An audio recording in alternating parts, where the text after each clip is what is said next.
শরীফ ওসমান হাদির ঘটনায় বড় কোনো রাঘব বোয়াল সম্ভবত ফেঁসে যাচ্ছে।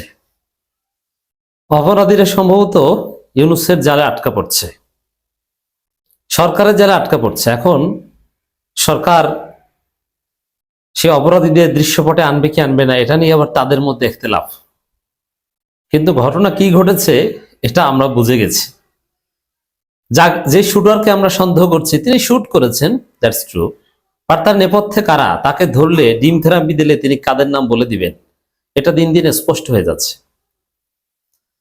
এখন যেই রাঘব বোয়াল এদের কথা বলতে ইউনূসও সরাসরি সাহস পাচ্ছেন না, হয়তো বা ঘুরিয়ে ফিরিয়ে জনগণের চাপে, যেহেতু ইনকিলাব মঞ্চ আসল জায়গায় আটকে দিয়েছে যে নির্বাচন চাইলে এটা বলতে হবে, নইলে নির্বাচন করতে দিবে না।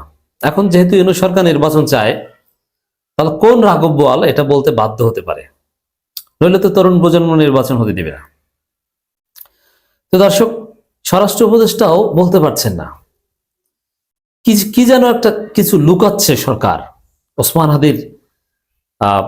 এমনকি স্বরাষ্ট্র উপদেষ্টা সংবাদ সম্মেলনে এক পর্যায়ে বলেছে যে তদন্তের স্বার্থে অনেক কিছুই বলা যাবে না।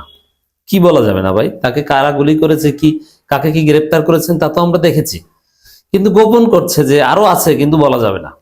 কেন? এটা সন্ত্রাসীরা হামলা করেছে, এটা ট্রান্সপারেন্ট তদন্তের বিষয়, এটা গোপন কিছু না। কিন্তু কি বলা যাবে না? ভারত নাকি কে, কারা, কেন বলা যাবে না? সাপোজ আওয়ামী লীগের লোকজন পুরোপুরি পিওরলি আওয়ামী লীগের পরিকল্পনায় যদি ওসমান হাদির হত্যাকাণ্ডের ঘটনা ঘটতো, তাহলে এটা কেন তদন্তের স্বার্থে বলা যাবে না? পুরো আওয়ামী লীগকে তো আমরা বুলডোজার দিয়ে ডলা দিতে চাই, এতে তার কোনো হীনমন্যতা দ্বিধাদ্বন্দ্ব নাই, তাহলে সমস্যাটা কোথায়?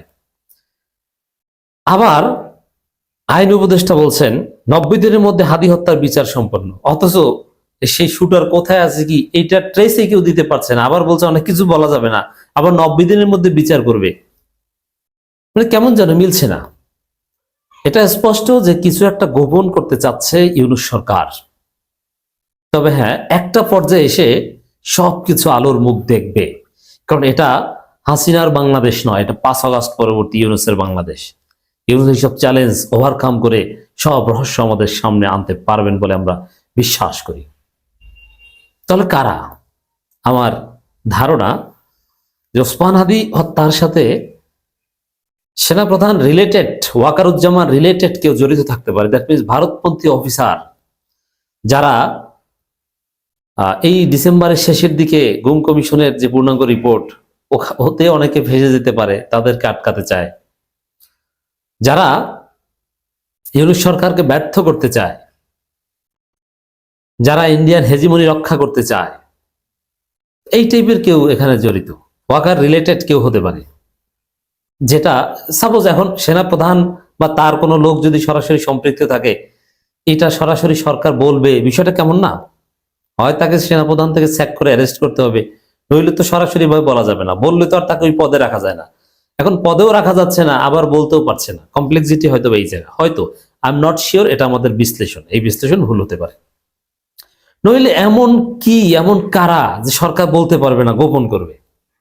জাস্ট একটু তুলনা করেন সাগররুণী হত্যাকাণ্ড নিয়ে।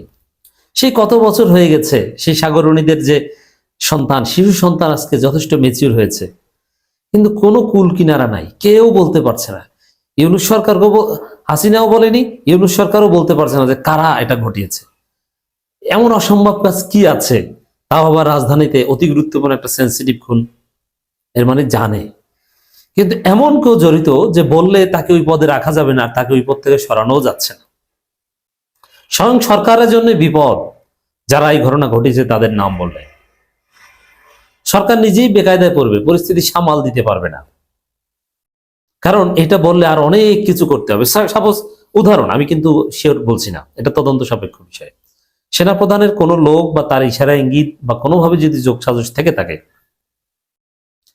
অথবা ভারতের যদি কোনো যোগসাজশ থেকে থাকে, তাহলে এটা যদি ডিসক্লোজ করে সরকার, তাহলে ভারতের সাথে কূটনৈতিক সম্পর্ক ছিন্ন করা ওয়াজিব হয়ে যায়।